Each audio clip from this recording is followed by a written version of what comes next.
What is going on? This is Darius from Auto Fair Nissan here, and today we're going to take a quick look at this 2015 Jeep Wrangler Sport Unlimited. Let's check it out. Starting right up front here, you're going to see the few things that are not quite factory configuration, to include this steel bumper with the point to mount your winch, so you can get your winch in there. It's already got the pre-drilled holes, as well as a spot for lights up in here, and the front plate for you to get your winch rollers on.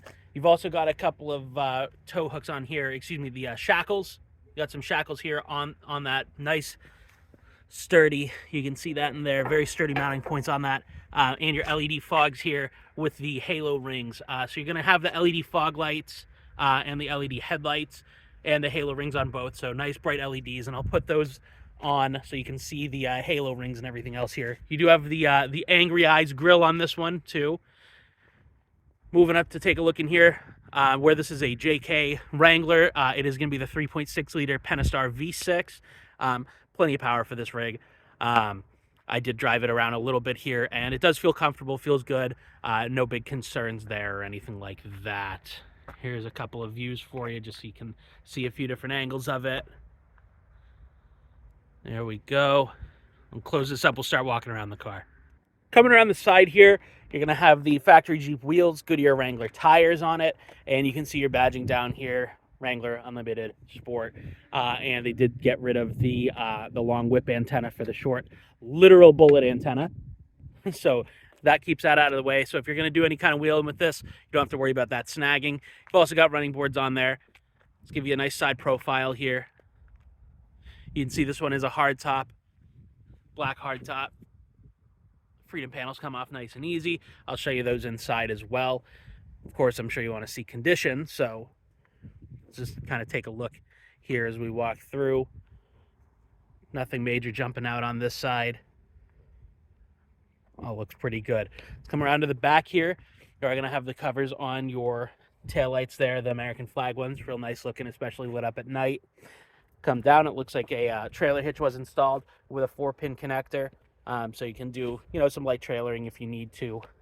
Don't quote me on it, but I believe it's about 3,500 pounds of tow capacity for the 4-door Wranglers. But you could do like a small utility trailer, something like that. As we open this up here, you're going to see that there is an aftermarket camera installed right here in the spare tire area right up in here. That's going to be on the aftermarket screen inside, and I'll show you that once we get back there. Flip our hard top up there. Here's your trunk space. Very sensible for the size of the car. You got the padded roll bars in here. All that padding throughout. And then you're going to have extra storage under here. You just pop this to the side and it lifts up. You got your storage bag for your freedom panels in there. So that drops back down. We just have to line that up, pull, twist, flip that down, and it conceals underneath the carpet there. Let's close this back up just by hand. Nice and easy.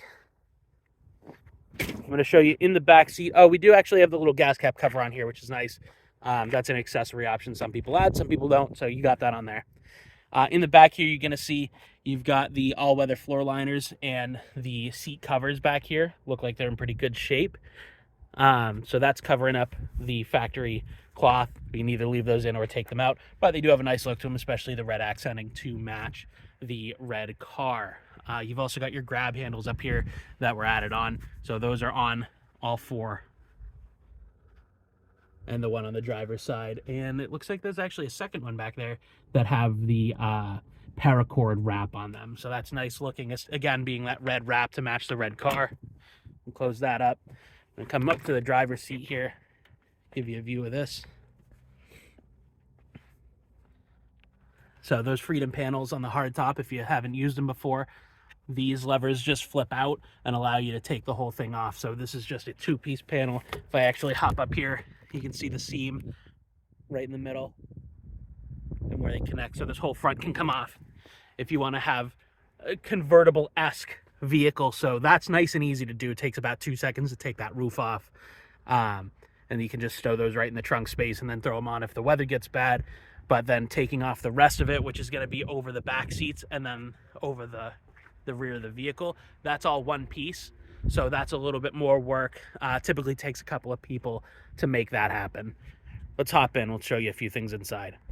From the driver's seat perspective here, you're going to see first big thing that jumps out is going to be this screen. So that is an aftermarket radio unit in here from Sony that is Apple CarPlay and Android Auto compatible, as well as its backup camera is going to display on there. So I just put it in reverse down here, and backup camera is going to pop up there.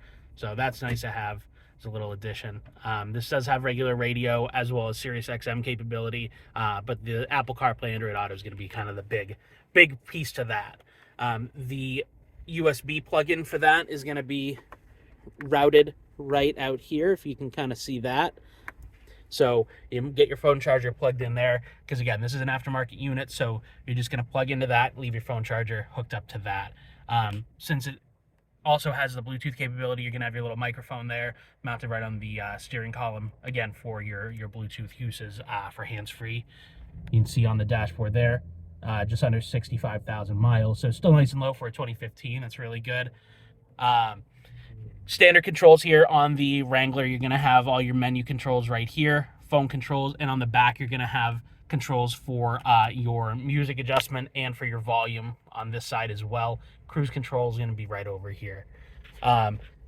Wranglers are all going to have window controls here on the middle dashboard, not on the doors themselves. So you can see on the door what you're going to have are locks and your handle. That's it. So that's over there, and then this is all going to be over here. So when you go doors off, the controls are still here. Move down a little bit more, climate controls, fan speed, temperature, and your your mode. And then over here, you're going to have traction control, downhill speed control, hazards, and then mirror adjustments there.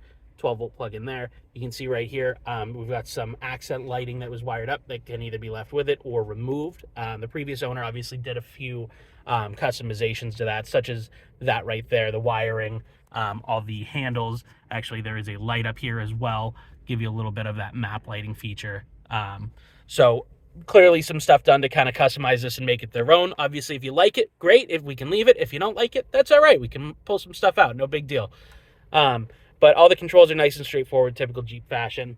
Four-wheel drive right down here on the lever. And then you're also going to have, as I mentioned, the exterior lighting, the halo rings is going to have this little remote that goes along with it. So this, you're going to see on there, you can select if you want those halo rings to do anything, what specifically you want them to do, colors, modes, and stuff. Some things you can use while driving, some things you cannot. So make sure that you check your local laws to make sure you're not doing anything wrong if you're putting, different colored lights on while you're going down the road, or having, obviously, flashing blue lights is not okay, but you do have the capability of controlling some of that stuff and changing it when you're, stopped, or just showing it off, as we tend to do with our Wranglers, because they're interesting and fun and have kind of a community about them. But I'm going to show you what some of those controls look like right outside now. All right, here we are in the front of the car. So I have the parking lights on so that these will come on too. So on our remote here, we're in off right now. I'm just going to turn it on. You're going to see those LEDs come on in the last remembered setting, which was red. So we've got those, and we can use our different buttons down here to change the colors. We'll just kind of cycle through some of those for you. You can see it's a really cool look if you really want to kind of customize, or you can just do the kind of bluish off-white there as well, and make some changes and adjustments to those. So if you go on here, you've got your different modes, so you can kind of cycle through those, have it flash different things, different brightness levels here, and you can adjust the speed for how fast it flashes. So if we want it to flash slower, we can do that, turn it way down, or hit this a few times, turn it up. So a bunch of different modes. If you want it to flash one color, you can. If you want it to cycle through, you can, just by playing with those buttons, as I said. Much faster flashing right there. You can do this kind of slow, gradual shifting like that. So lots of customization options. It looks really good, especially at night. If you'd like, I can send you some photos too, so you can see what those look like at night. I took some photos of it last night while it was nice and dark out, just to give you that viewpoint there. Car comes with 2 keys as well. It's always nice to have. If there's anything that I missed going through here, please let me know. I'd be happy to take some specific photos or extra video footage, anything like that, if you want to see anything in particular. But feel free to leave any questions or concerns, comments like that down below. I am a former Wrangler owner myself, so I do have a pretty good insight as to a lot of the ownership related stuff with these vehicles and a lot of the specific features. So just let us know how we can help. Thank you for your time. Thank you for watching, and we hope to see you soon.